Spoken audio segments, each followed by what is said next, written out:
बोली भगवान श्री रामचंद्र जी महाराज की जय। प्रेम से बोली भगवान श्री कृष्णचंद्र जी महाराज की जय। प्रेम से बोली आनंद कंद लीलाधारी प्रभु सांजी मनमोहन भगवान की जय। सत्य में जयते नानतम। ओम तत्सत। भगवत कृपा के परम सानिध्य में यह जो भागवत सत्संग कार्यक्रम का आयोजन हुआ है, आज हम आप सभी लोग इस भागवत सत्संग कार्यक्रम के चौथे सत्र में उपस्थित हुए हैं। जैसा कि आप लोग सुन रहे हैं इस कार्यक्रम के माध्यम से कि तत्व ज्ञान जिसमें संसार, शरीर, जीव, आत्मा और परमात्मा, इन पांचों को अलग अलग जाना और देखा जाता है। आज हम लोग जानेंगे कि ये आत्मा क्या है। जैसे आप लोग ने इसके पहले संसार, शरीर, जीव, कि संसार ज्ञान में ये बोध होता है कि स्वप्न से बदतर झूठ है, ऐसा प्रैक्टिकली देखा जाता है। ये शरीर एक वस्त्र की तरह इस जीव का, जब चाहे धारण करें, जब चाहे उतार के रख दें। और हम जो शरीर को मैं मान रहे हैं, हम शरीर नहीं। इस शरीर के अंदर ये हम जो बोल रहे हैं, ये जीव है। इस जीव को कैसे जानेंगे, कैसे देखेंगे?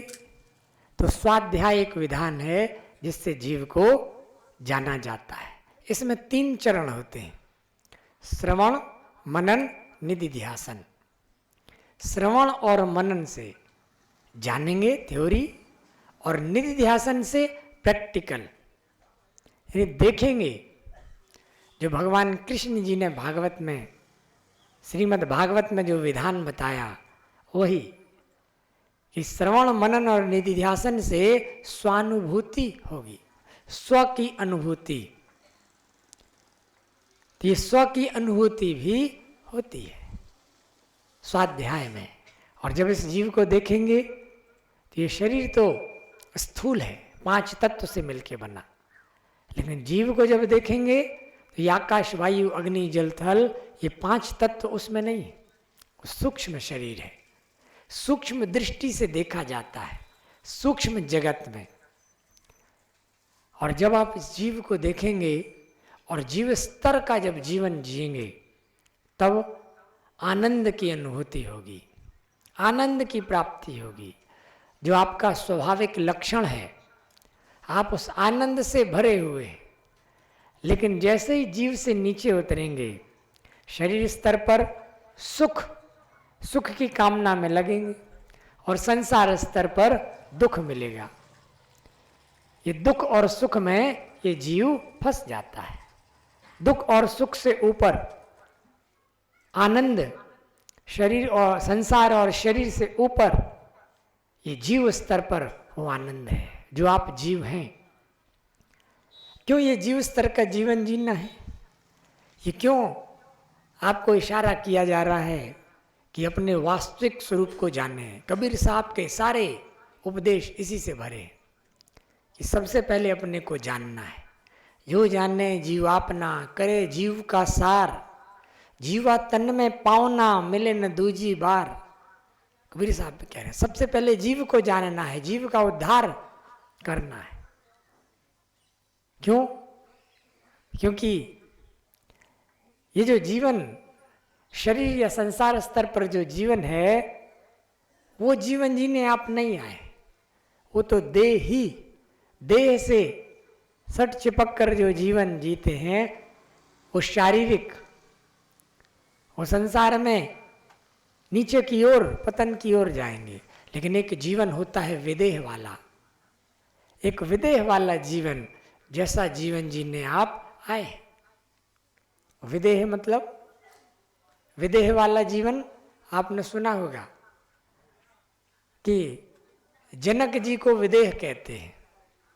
राजा जनक विदेह कहलाते हैं। क्यों कहलाते हैं विदेह? विदेह यानी क्या? देह में रह करके भी जो देह से अलग, देह में रह करके भी देह से अलग जीवन जो होता है उसको कहते हैं विदेह। राजा जनक, उनको एक बार सपना आया। इस सपने में वो जंगल में है, भूख प्यास से छटपटा रहे हैं, जंगल में एकांत में अकेले घोर जंगल में भटक रहे हैं और भूख प्यास से तड़प रहे हैं। राजा जनक को एक कुटिया दिखाई दी। कुटिया में आवाज लगाई कि कोई है। तो एक बुढ़िया, एक भिखारन बाहर आई और बोली कि हाँ कहिए क्या काम है। राजा जनक बोले कि बड़ी भूख लगी है, कुछ खाने को मिलेगा? वो जो बुढ़िया, वो भिखारन थी, बोली कि ये भीख में मिली हुई ये खिचड़ी मेरे पास है, आप चाहें तो इसे खा लें। अब राजा जनक भूख से व्याकुल थे, बोले जो मिले लाइए। अब वो केले के पत्ते पर भिखारन ने खिचड़ी उनको दी। खिचड़ी जैसे ही राजा जनक जंगल में पेड़ के नीचे बैठ करके अभी खिचड़ी खाना स्टार्ट कर रहे हैं, चालू कर रहे हैं, उसी में दो जंगली सुअर आए, लड़ते लड़ते आए और उस खिचड़ी को मिट्टी में मिला दी। खाने लायक नहीं रहा। और राजा जनक भूख से तड़प रहे हैं, ये सपना देख रहे हो, भूख से व्याकुल है। अचानक से राजा जनक को जब वो देखे कि ये जैसे तैसे हमको ये खिचड़ी मिली थी और वो भी खाने लायक नहीं रहे, तो छटपटाने लगे, चीखने लगे, चिल्लाने लगे कि कहीं से कुछ खाने को मिल जाए, खाने को नहीं मिलेगा तो मैं मर जाऊंगा तड़प कर। इतने व्याकुल, कंगाल और दरिद्र की तरह उनका स्थिति हो गया। अपने को वो भिखारी से भी बदतर स्थिति में देख रहे हैं। और अचानक से वो देखे, उनकी नींद खुल गई और वो अपने आप को देखे कि मैं तो पलंग पर हूं, राजा हूं। अब उन्होंने देखा कि मैं तो पलंग पर हूं, मैं तो राजा हूं। अभी थोड़ी देर पहले मैं अपने को भिखारी देख रहा था, तो मैं राजा हूं कि भिखारी? ये प्रश्न उनके दिमाग में आया। वो साधारण नहीं थे, बहुत फिलोसफर किस्म के उस समय के थे, हर चीज की गहराई में जानने वाले। अपने राज दरबार में गए और उन्होंने इस प्रश्न को रखा। इस प्रश्न को रखा उन्होंने कि ये सत्य है, जागने में अपने को राजा देख रहा हूं, ये सत्य है, या सपने में अपने को भिखारी देख रहा हूं, ये सत्य है? सत्य क्या है? अब राज दरबार में कोई नहीं बता पाया। इस प्रश्न का उत्तर, उनका समाधान कोई नहीं कर पाया। तो राजा जनक की लालसा बहुत बड़ी। राजा जनक ने कई विद्वानों को बुलाया, कथावाचक, उपदेशक, कई लोग आए। उन्होंने अपने इस प्रश्न को रखा, कोई उत्तर नहीं दे पाया। तो राजा जनक ने एक सिंहासन बनवाया और ऐलान करवाया कि जो भी मेरे इस प्रश्न का उत्तर देगा कि जागने में मैं राजा अपने को देख रहा हूं और सपने में मैं भिखारी, मैं अपने को भिखारी देख रहा था, तो मैं राजा हूं कि भिखारी? ये जागना सत्य है या स्वप्न सत्य है? अब ये साधारण प्रश्न तो है नहीं।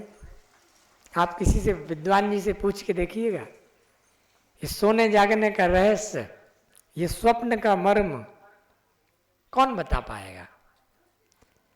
क्या है ये सोना जागना, क्या है ये स्वप्न? ये राजा जनक का प्रश्न।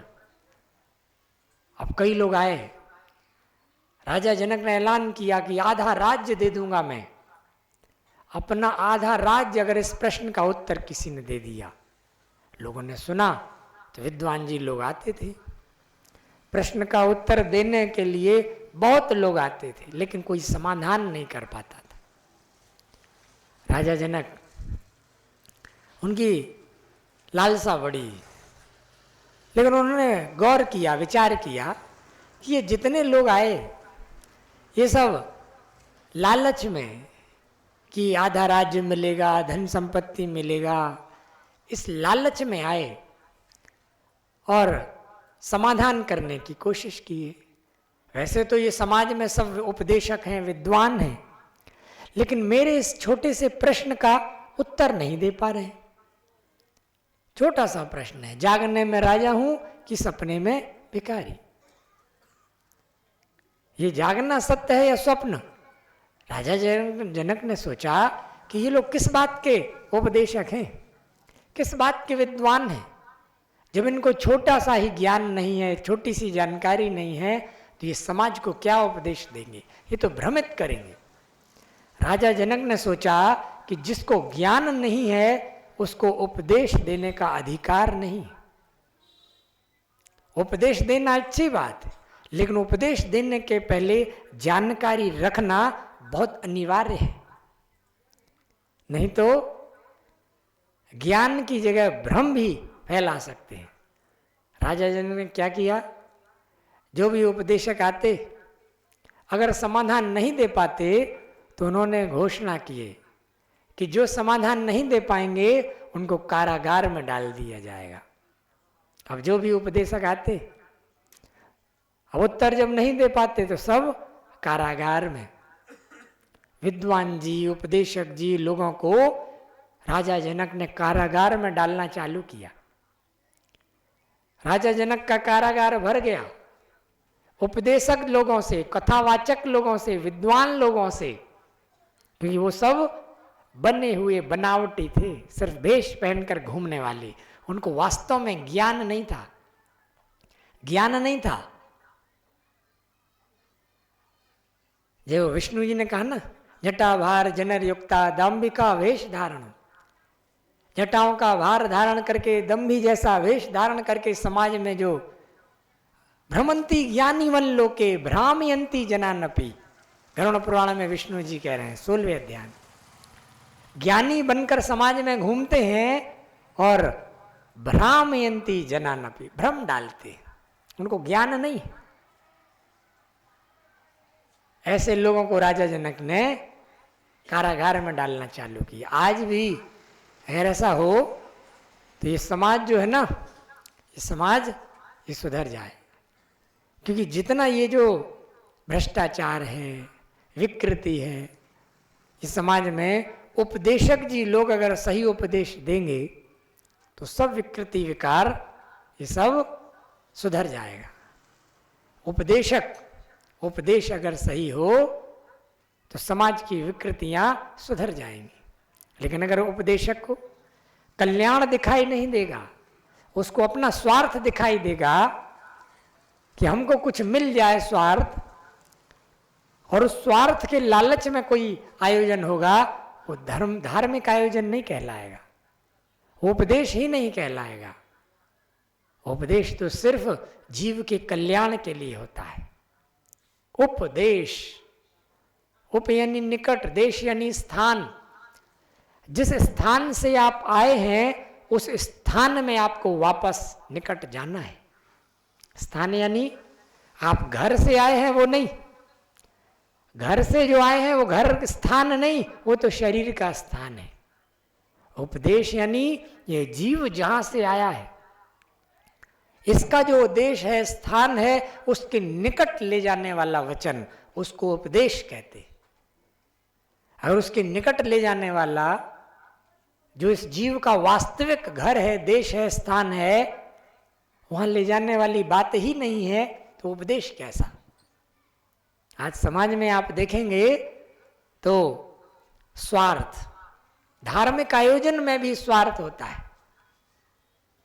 कई लोग कहते हैं यहाँ ये जो भागवत होती है, पहले भी भागवत हो चुका है, यहाँ आसपास शक्ति में कई जगह कार्यक्रम हो चुका है।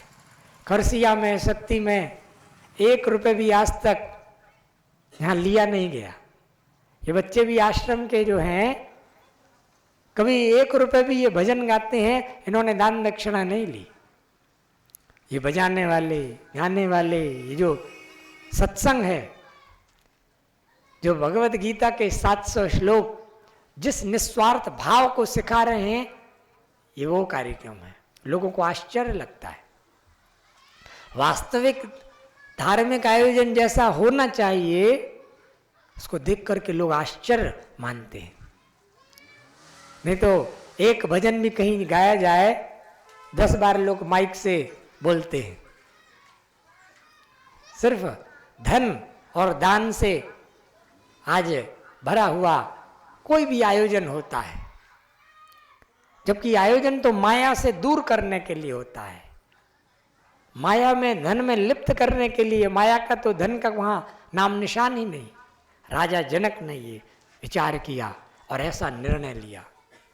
आज भी ऐसा निर्णय लेने की आवश्यकता है। कोई ऐसा राजनेता हो, समाज सुधरने में टाइम नहीं लगेगा। अब उसी में जब राजा जनक ने निर्णय लिया और उपदेशक जी लोग कारागार में डालना चालू किया, तो एक बालक था जिसका नाम था अष्टावक्र।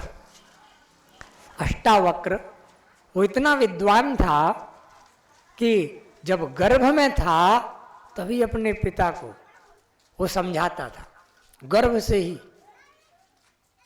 पिता ने सोचा, कहोज मुनि ने, कि ये जो बालक है अभी गर्भ में है, मेरा पुत्र है, और अभी मुझे समझा रहा है, गर्भ से जब बाहर आएगा तब तो ये मुझे बोलने ही नहीं देगा। तो उन्होंने उसको श्राप दिया। एक बार गुस्से में श्राप दिया कि तू तो बड़ा टेढ़ा है और 8 अंग से टेढ़ा हो जा। तभी वो अष्टावक्र 8 अंग से टेढ़ा हो गया। लेकिन वो बाहर आया तो उसकी विद्वत्ता में कमी नहीं थी। और वो जब सुना कि राजा जनक ने घोषणा की, तब अष्टावक्र पहुंचा। अष्टावक्र राजा जनक की सभा में पहुंचा। अब एक तो बालक 8 अंग से टेढ़ा, और जैसे ही वो राजा जनक की सभा में पहुंचा तो लोग उसको देख करके हंसने लगे।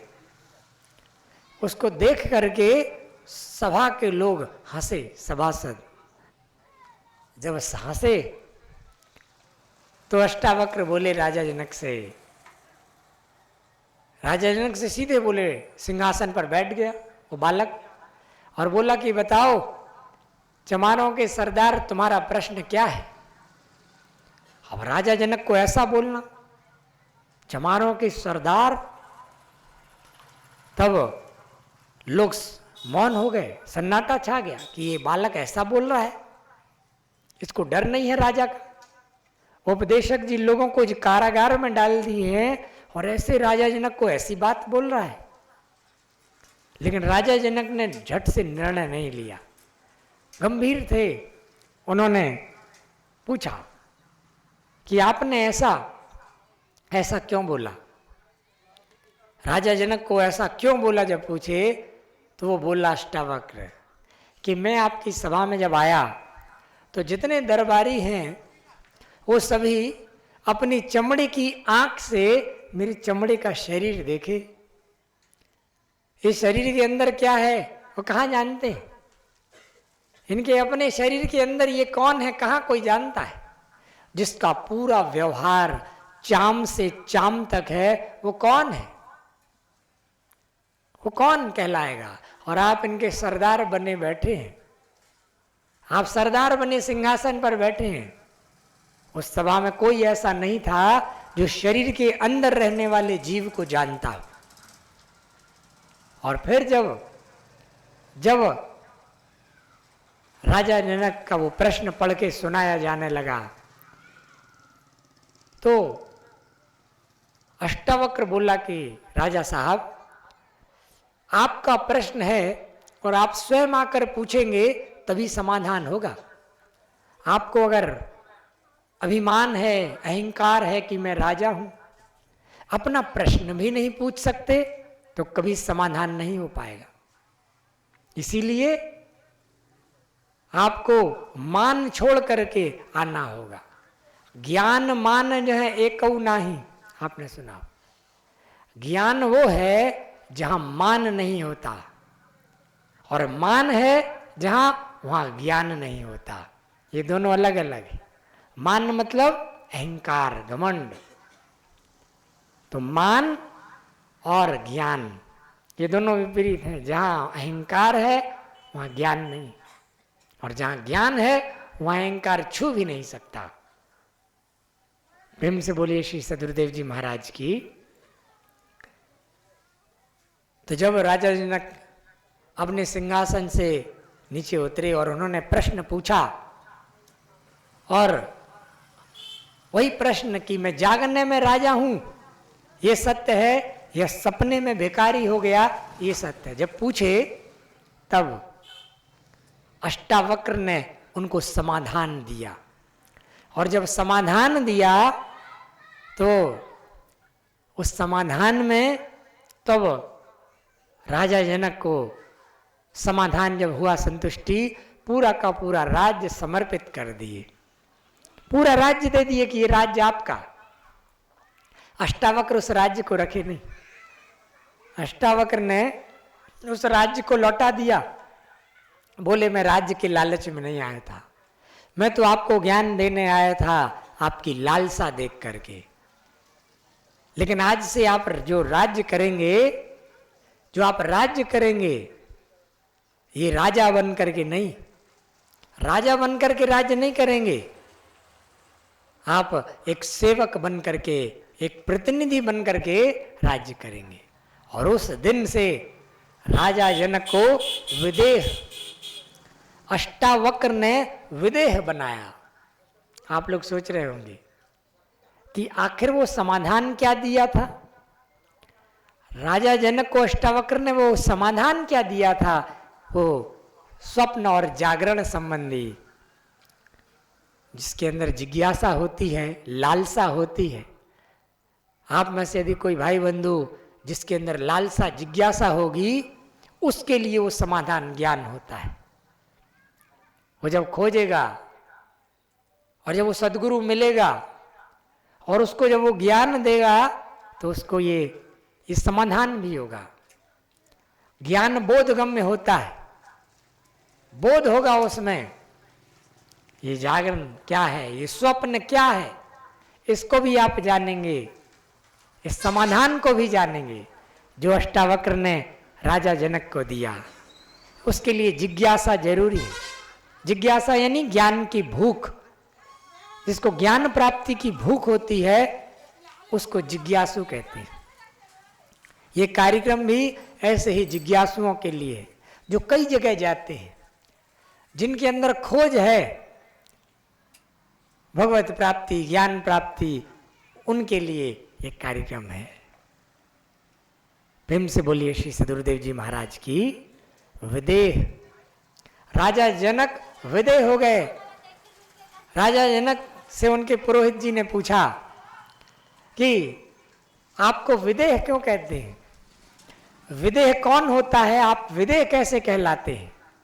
अब राजा जनक ने सोचा मैं कैसे बताऊं विदेह कैसा होता है। उस समय तो राजा जनक मौन रहे, लेकिन कुछ समय बाद राजा जनक ने सोचा इनको बताना तो जरूरी है कि विदेह मतलब कौन, कैसा होता है विदेह, मुझे विदेह क्यों कहते हैं। तो राजा जनक ने उनको किसी गलती पर फांसी की सजा दे दी। बोले कि 7 दिन में इनको फांसी पर चढ़ा दिया जाए, लेकिन 7 दिन तक इनकी सुविधा राजा से भी अच्छी सुविधा दो, इनका खान पान राजा से भी श्रेष्ठ होना चाहिए, इनका पहनावा, इनकी सेवा सत्कार राजा से भी अधिक होना चाहिए, लेकिन 7 दिन बाद इनको फांसी पर चढ़ा दिया जाए। अब 7 दिन तक उनका खूब सेवा सत्कार हुआ, भोजन हर प्रकार से उनकी सेवा की गई। 7 दिन हो गए। 7 दिन बाद जब फांसी पर चढ़ाने की बात आई, वो टाइम आया कि अब उनको फांसी पर चढ़ाया जाएगा। तो राजा जनक ने उनको अपने पास बुलाया और पुरोहित जी से बोले कि 7 दिन से जो आपका सत्कार हो रहा था, सेवा हो रही थी, उसमें कोई कमी तो नहीं रही? उस सेवा में कोई कमी तो नहीं रही? भोजन स्वादिष्ट था? सेवकों ने आपकी सेवा अच्छे से किए? पुरोहित जी बोले कि अरे राजा साहब, आप भोजन के स्वाद की बात कर रहे हैं। 7 दिन से मेरी आंखों के सामने, मेरी नजरों में सिर्फ फांसी का फंदा दिखाई दे रहा है। मुझे पता ही नहीं चल रहा है मैं क्या खा रहा हूं, क्या सेवा हो रही, मुझे भान ही नहीं है। मैं तो सिर्फ यही देख रहा हूं कि 7 दिन के बाद फांसी पर चढ़ाया जाएगा। मुझे कुछ पता नहीं चल रहा है, भोजन का स्वाद पता नहीं चल रहा है। मैं कैसे, जो सुखपूर्वक जो आपने व्यवस्था की है उस पलंग पर सोने की, मुझे वो नींद नहीं आ रही, मुझे कोई सुकून चैन नहीं मिल रहा है, मैं सुविधा का भान नहीं हो रहा है। राजा जनक बोले, मैं आपको यही तो समझाना चाहता था कि विदेह कौन होता है। विदेह मतलब 7 दिन से जैसा आप जीवन जी रहे हैं, सब सुविधा तो मिल रहा है, लेकिन उसका भान नहीं हो रहा है आपको। आपके नजरों में वो फांसी का फंदा है। ऐसे ही जो विदेह हो जाता है, उसको भी रहता तो देह में ही है, लेकिन देह से अलग, उसको भान नहीं होता। ये जो भी सुविधा है, जो भी, क्योंकि उसका जीवन शरीर स्तर का नहीं होता। शरीर में तो है लेकिन शरीर से अलग, देह के अंदर तो है लेकिन देह से अलग, उसको कहते हैं विदेह। देह में है, आप सोच रहे होंगे कि शरीर के अंदर और शरीर से अलग। बहुत सुंदर उदाहरण से आप समझेंगे। एक छोटा सा उदाहरण, एक व्यक्ति महात्मा जी से पूछा, और कीजिएगा, इस उदाहरण से आप लोग समझेंगे कि विदेह कैसा होता है। एक व्यक्ति ने महात्मा जी से पूछा कि जो महापुरुष होते हैं उनको ये कष्ट दुख नहीं होता क्या? प्रहलाद को जीते जी चिता में जलाने का प्रयास किया, मीराबाई को जहर दे दिया गया, चाहे तुलसीदास जी हों, चाहे गौतम बुद्ध हों, कितना कष्ट दिया गया, लोगों ने कितना विरोध किया, तो इनको कष्ट नहीं हुआ क्या? महात्मा जी ने एक नारियल निकाला, झोली में से नारियल निकाला, कच्चा नारियल, पानी जिसमें होता है। बोले कि इसको फोड़ो, इसको ऐसा फोड़ो कि ये नारियल जो फल है वो अलग हो जाए और ऊपर का जो छिलका है वो अलग हो जाए। तो कच्चे नारियल में तो ऐसा हो नहीं सकता। जैसे ही फोड़ेंगे, उसने व्यक्ति ने फोड़ा, उस नारियल को आप लोग भी फोड़े होंगे, तो चिपका रहता है। जो फल है वो छिलके से चिपका है। जिस भाव में फल टूटेगा, उस कवर छिलके से चिपका रहेगा, अलग नहीं हो सकता। फिर उन महात्मा जी ने एक और नारियल दिया, जो सूखा नारियल होता है, पका नारियल, देखा होगा आपने। उसको धीरे से अगर फोड़ेंगे तो छिलका अलग हो जाएगा और अंदर का गोला, दुकानों में बेचते भी हैं लोग, उस नारियल को बजाएंगे तो बजेगा, छिलका अलग और अंदर का गोला अलग। 2 प्रकार के नारियल होते हैं कि नहीं, आप सब जानते हैं। ऐसे ही जैसे 2 प्रकार के नारियल होते हैं, 2 प्रकार का जीवन होता है। 2 प्रकार का जीवन होता है।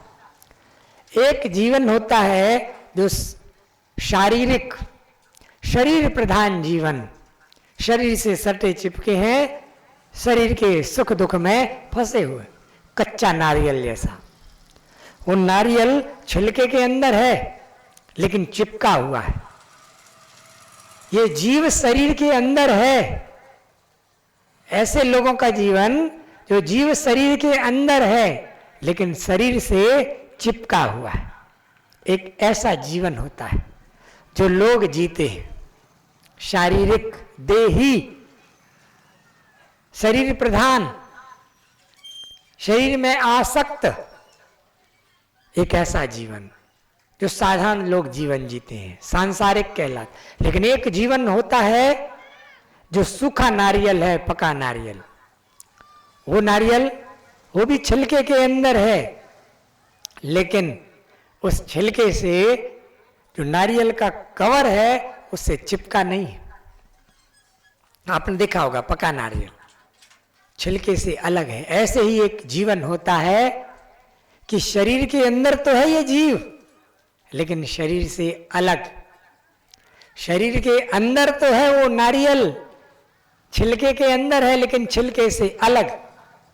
ये छिलका जैसे शरीर और वो फल जैसे जीव, फल जैसे जीव और छिलका जैसे नारियल।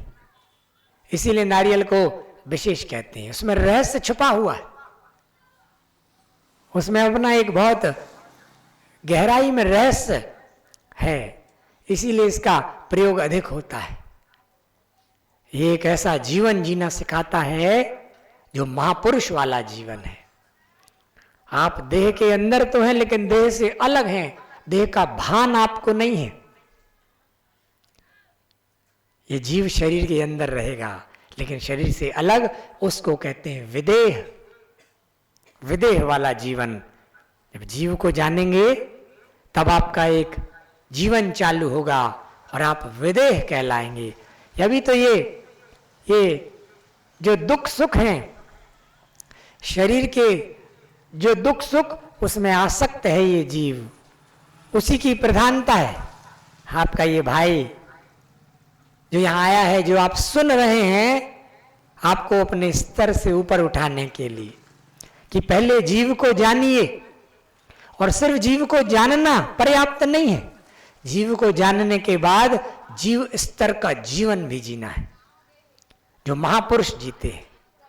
स्वामी विवेकानंद के गुरु रामकृष्ण परमहंस जो जीवन जीते थे सहज समाधि वाला, उनसे किसी ने पूछा, रामकृष्ण परमहंस से, उनको कैंसर था, गले का कैंसर था।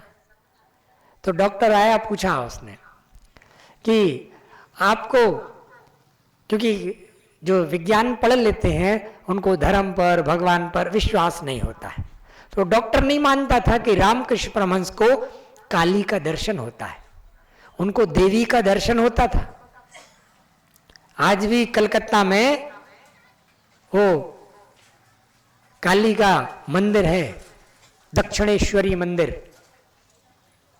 वही उस समय खंडर था जब वो रहते थे।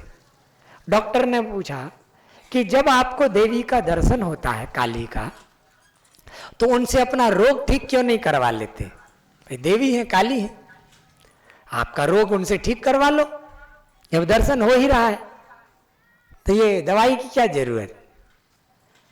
आंसर सुनिएगा रामकृष्ण परमहंस का। विवेकानंद के गुरु रामकृष्ण परमहंस बोले, डॉक्टर साहब, मैं देवी से अपना रोग ठीक तो करवा लूं, लेकिन जब मैं उस स्थिति में पहुंचता हूं तो मुझे अपने शरीर का ही याद नहीं रहता। जब शरीर ही याद नहीं रहता है कि मेरे पास शरीर भी है, तो शरीर का रोग याद कैसे रहेगा? जब शरीर ही याद नहीं रहेगा तो शरीर का ये रोग कैसे याद रहेगा? इसीलिए उनसे इलाज नहीं करवा पाता कि उस स्थिति में जब जाता हूं तो फिर ये शरीर स्तर इससे ऊपर उठ जाता है, भूल जाते हैं, शरीर का शुद्ध बुद्ध नहीं रहता। वो एक स्थिति है, वो एक अवस्था है। प्रेम से बोलिए श्री सदगुरुदेव जी महाराज की। तो ये एक जो आप जीवन जी रहे हैं, ये जीवन, इस जीवन से भी श्रेष्ठ एक जीवन होता है। और सिर्फ जीव स्तर नहीं, ये तो स्टार्टिंग में जब आपको ज्ञान मिलेगा तो आप जानेंगे कि ये जीव क्या है। लेकिन यहीं तक नहीं, जीव से भी ऊपर वो जो आत्मा ईश्वर ब्रह्म है, उस आत्मा ईश्वर ब्रह्म उसको जानना है, उसको देखना है। जीव तो आप ही हैं, आनंद तो आपका स्वाभाविक लक्षण है, भूले हुए हैं। आनंदमय आप सब हैं। एक छोटा बच्चा जो 2 साल 3 साल का बच्चा है, उसको आप देखेंगे तो आपको देख करके आनंद आता है।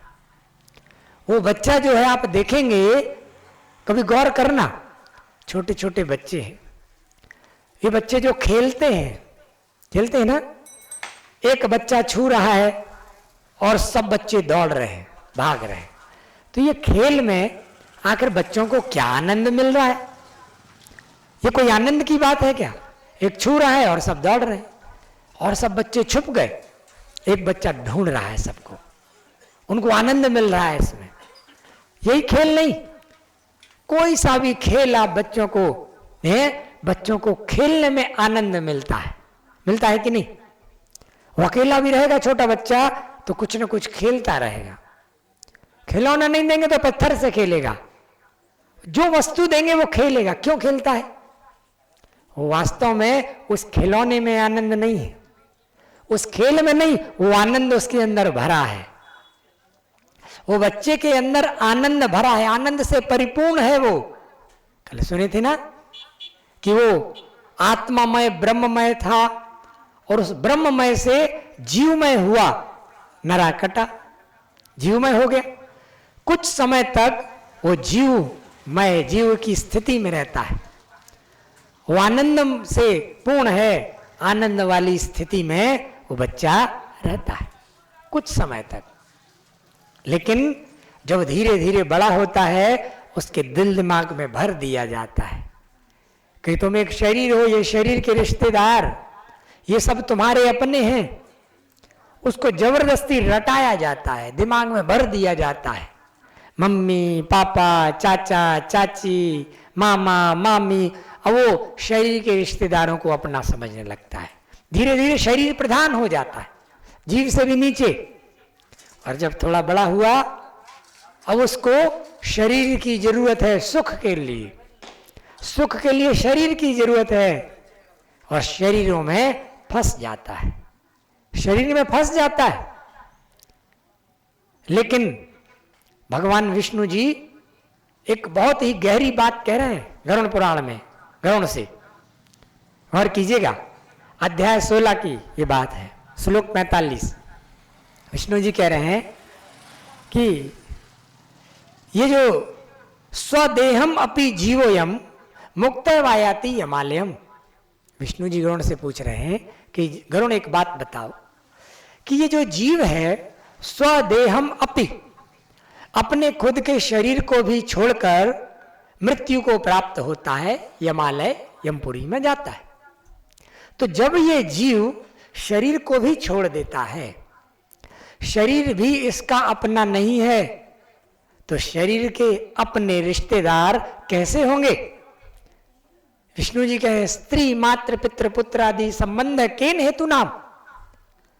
ये जो संबंध बना लिए हैं वो संबंध अपने कैसे होंगे? क्योंकि सारे संबंध तो शरीर के हैं।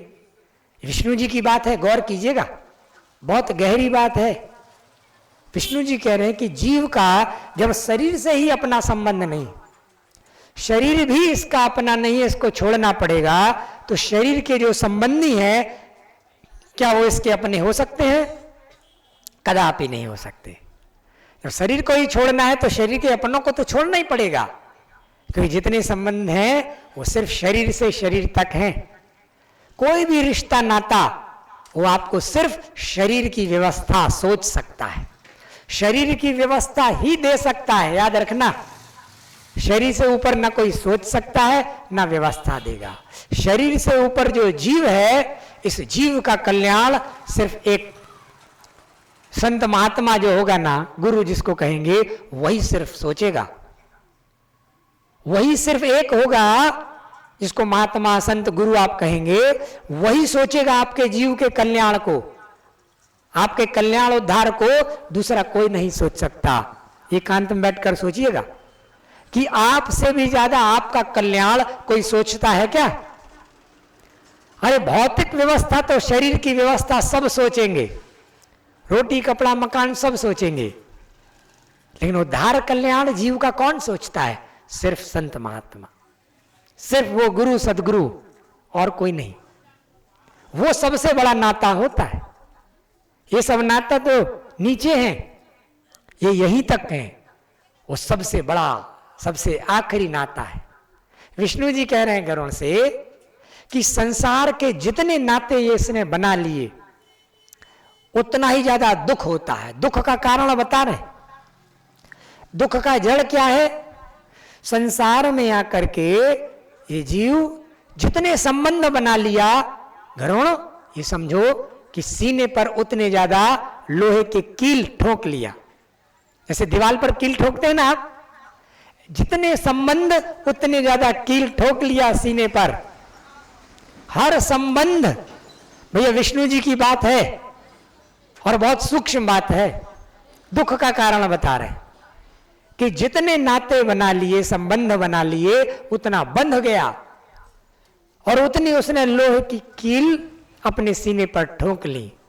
अब वो कील जो ठोक ली, जैसे कांटा अंदर होता है ना, उसको बाहर निकालेंगे तो भी दर्द और छोड़ेंगे तो भी दर्द, है कि नहीं? कोई कांटा कील वो अंदर लग जाए तो छोड़ भी नहीं सकते, दर्द करेगा, और निकालते वक्त ज्यादा दर्द करेगा। विष्णु जी कह रहे हैं ठीक उसी प्रकार से संबंध है। इन संबंधों को आप छोड़ भी नहीं सकते, छोड़ने में भी दुख मिलेगा और निभाने में तो दुख मिलना ही मिलना है, दुख मिलना ही मिलना है। विष्णु जी कह रहे हैं अरे संबंध तो जीव का अपने शरीर से नहीं।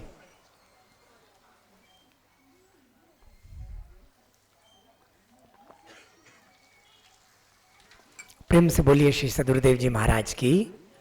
भैया सबसे बड़ा जो नाता है उस नाते को निभाना चाहिए, लेकिन हम लोग संसार के नातों में फंसकर असली नाता भूल जाते हैं। असली नाता जिससे है, जो रिश्ता है, उससे भूल जाते हैं, इसीलिए दुख प्राप्त होता है। क्योंकि नीचे है दुख, शरीर स्तर पर सुख, जीव स्तर पर आनंद है, आनंद। और जीव से भी ऊपर जब आपको गुरु मिलेगा, जब गुरु मिलेगा योग्य गुरु, वो आपको जीव से भी ऊपर वो आत्मा ईश्वर ब्रह्म उसका दर्शन कराएगा। गुरु का मतलब ही होता है, गुरु यानी वो कान में मंत्र फूंकना नहीं, उसका ये काम नहीं है। गुरु का काम क्या होता है? कान में मंत्र फूंकने वाला उसको गुरु नहीं कहते। गुरु तो दीक्षा देता है। दीक्षा मतलब, दीक्षा मतलब शिक्षा मतलब सिखाना, दीक्षा मतलब दिखाना। गुरु दीक्षा यानी दिखा देता है उस ईश्वर को, वो गुरु कहलाता है। अब कैसे दिखाएगा? कैसे दिखाएगा? तो इस आंख से नहीं, इस आंख में क्षमता नहीं है उस ईश्वर को देखने की। कैसे दिखाएगा? यहां शंकर जी ने पार्वती जी को उपदेश दिया तो उन्होंने विधान बताया। यहां सबकी आंख होती है, ये आंख कैसे खुलेगी? ये दिव्य दृष्टि कहलाती है। इस आंख को खोलने का शंकर जी ने उपाय बताया, इसी का नाम है उपनयन। उप यानी निकट, नयन यानी आंख, नेत्र। गुरु बस इतना करता है, इस उपनयन को खोल देता है। ये उपनयन जब खुल जाएगा उसी का नाम है उपनयन संस्कार। और करना, कई लोग सोचते हैं हमने तो गुरु बना लिया, गुरु ने शिष्य बना लिया, किस लिए बनाया था? अरे गुरु का एक कर्तव्य है उपनयन संस्कार। ये उपनयन है। जिसके पास ये उपनयन संस्कार की क्षमता है, जो उपनयन संस्कार कर सकता है, आप उसके पात्र होंगे। वो पात्र बनाएगा, धीरे धीरे आपको ऊपर उठाएगा और उपनयन संस्कार करेगा, यानी उपनयन को खोलेगा। और जैसे ये उपनयन खुलेगा, ये दिव्य दृष्टि, तीसरा नेत्र, जैसे ये खुलेगा दर्शन होने लगेगा, ईश्वर का, ब्रह्म का दर्शन होने लगेगा। यहीं से कह रहे हैं कृष्ण जी गीता में कह रहे हैं, अध्याय 11 श्लोक 8, कि उस ईश्वर का रूप देखना है अर्जुन, तो न तुमाम शक्षे दृष्टुम नेव, कह रहे हैं न तुमाम शक्षे दृष्टुम मनि नैव स्वचक्षुषा, अपने खुद की इन आंख से तुम नहीं देख सकते, तो कैसे देखोगे? दिव्यम ददामि ते चक्षु, जब तुमको दिव्य दृष्टि चक्षु मिलेगी तब पश्य में योगमेश्वरम, वो ईश्वरी रूप को तुम देखोगे। कैसा रूप? इस सूर्य से करोड़ों करोड़ों गुना तेज वो ईश्वरी रूप है, करोड़ों गुना तेज। और उसको जब देखेंगे दिव्य दृष्टि से तो लाखों गुना शीतल। उसको जब देखेंगे ना तब आनंद के साथ साथ शांति की प्राप्ति होगी। जिस शांति को खोज रहे हैं आप, वो उसके दर्शन में मिलेगी। वो गर्भ में आपने उसी का दर्शन किया है, आप उस दिव्य रूप को देख चुके हैं गर्भ में, मां के गर्भ में जब आप थे, उसी रूप को खोज रहे हैं। उसी रूप के प्रति आप जो ललचाते हैं, रूप के प्रति आकर्षण होता है, उस दिव्य रूप को आप देख चुके हैं और वो दिव्य दृष्टि से आप देखेंगे। इस सूर्य से करोड़ों करोड़ों गुना तेज है, जब देखेंगे लाखों गुना शीतल, ऐसा लगेगा डूब जाए उसमें, डूबे रहेंगे। वो दर्शन भी प्राप्त होता है। गुरु का यही कार्य है, इसी को दीक्षा कहते हैं। दीक्षा मतलब कान में मंत्र फूंकना नहीं, कोई थ्योरी बताना नहीं, दिखाना। शिक्षा मतलब सिखाना, दीक्षा मतलब दिखाना।